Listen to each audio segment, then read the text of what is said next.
இன்றைக்கு நாம் மகத்தான இரண்டு சிறப்புகள் ஒன்றிணைந்த ஒரு நாளில் இருக்கிறோம். ஒன்று அரஃபாவுடைய நாள், மற்றொன்று ஜும்ஆவுடைய நாள்.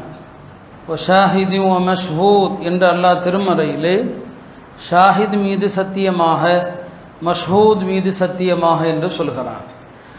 ஷாஹித் என்றால் யார், மஷ்ஹூத் என்றால் யார்? இரண்டு தஃசீர்கள் இருக்கிறது. ஷாஹித் என்றால் ஜும்மாவுக்கு வந்தவர், மஷ்ஹூத் என்றால் ஜும்மாவுடைய நாள். இன்னொரு கருத்து, ஷாஹித் என்று சொன்னால் அரஃபா மைதானத்துக்குள் வந்தவர், மஷ்ஹூத் என்று சொன்னால் அரஃபாவுடைய நாள். ஆக எப்படி பார்த்தாலும் இந்த இரண்டு சிறப்புகளுமே அல்லாஹ் இன்றைக்கு நமக்கு ஒரு சேர அமைத்து கொடுத்திருக்கிறான். அருமையானவர்களே, நாம் எல்லாம் நாளை தினம் இப்ராஹிம் அலைஹிஸ்ஸலாமுடைய சுன்னத்தாக இருக்கிற குர்பானி என்கிற ஒரு மகத்தான வழிபாட்டை நிறைவேற்றுவதற்கு ஆவலோடு இருந்து கொண்டிருக்கிறோம்.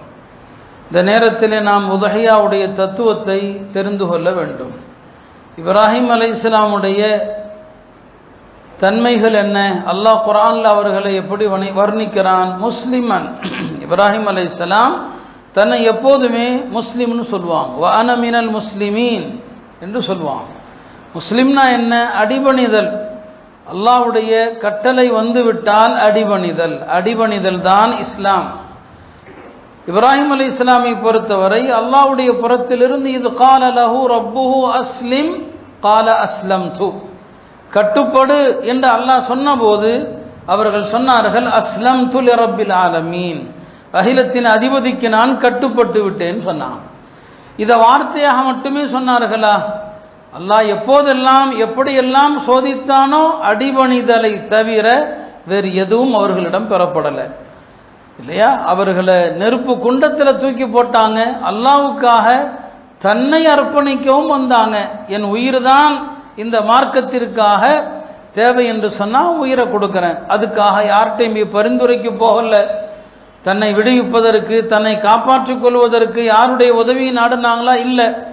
எப்போ நெருப்பு குண்டத்தில் அவர்களை போட வேண்டும் என்று முடிவு செஞ்சாங்களோ அப்போ இருந்து இப்ராஹிம் அலைஹிஸ்ஸலாம் நெருப்பு குண்டத்திலிருந்து வெளியே வர்ற வரைக்கும் சொல்லி கொண்டிருந்த ஒரே வார்த்தை ஹஸ்பி அல்லாஹ், ஹஸ்பி அல்லாஹ் தான்.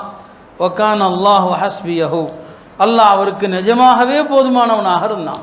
இந்த முடிவு எடுத்ததிலிருந்து வெளியே வர்ற வரைக்கும் அவங்க படைப்புகள் யாருடைய உதவி, ஆதரவு, எதை எதிர்பார்க்கல, யாருடைய பரிந்துரை எதிர்பார்க்கல.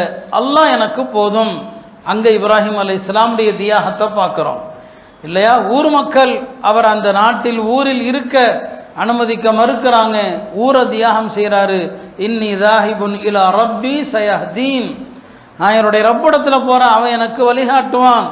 சொந்த ஊரை விடுறது எவ்வளோ பெரிய தியாகம், சொந்த ஊரை விட்டு போகிறது எவ்வளோ. எல்லா மனுஷனுக்குள்ளேயுமே தன்னுடைய ஊர் மீதான ஒரு பாசம் இருக்கும், யாராக இருந்தாலும் சரி, நல்லோர்களாகட்டும் பொல்லோர்களாகட்டும். அது நியாயமும் கூட, அது ஒன்றும் தவறொன்றும் அல்ல.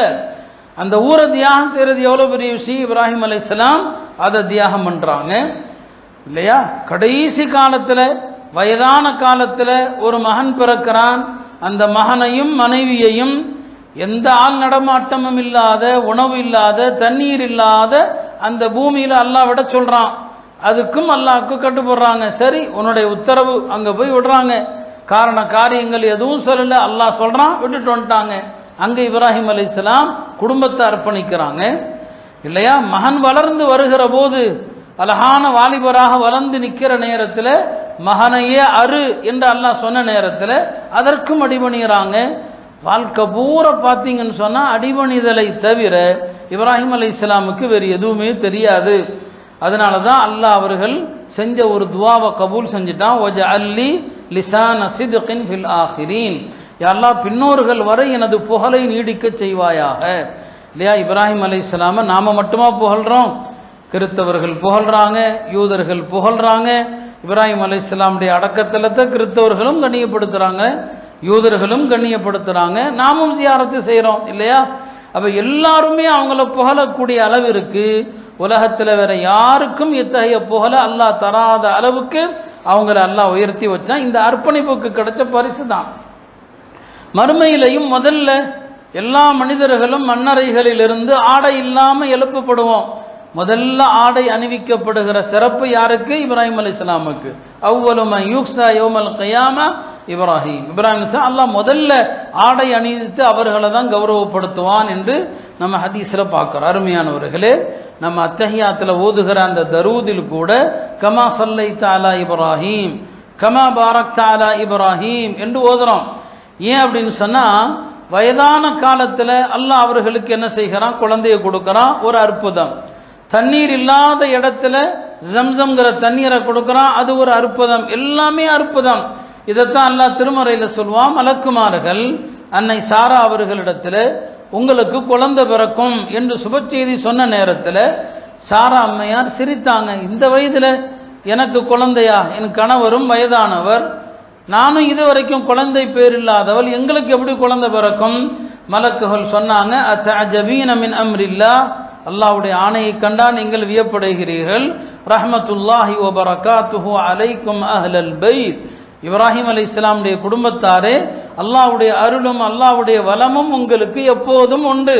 உங்களுக்கு வயதான காலத்திலும் அல்லாஹ் குழந்தையை கொடுப்பான் என்று மலக்குமார்கள் சொன்னதை பார்க்கிறோம். அருமையானவர்களே, இந்த தியாகம்தான் இந்த குர்பானி, உதஹியா, ஹஜ்ஜு, இதன் மூலமாக முஸ்லிம்களிடத்தில் வர வேண்டியது என்ன? இந்த தியாகம் தான். அல்லாஹ் கட்டுப்படுன்னு சொல்லிட்டான். அல்லாஹ் ஆணையிட்டால் கட்டுப்பட வேண்டும். அதுதான் நமக்கு மார்க்கம்.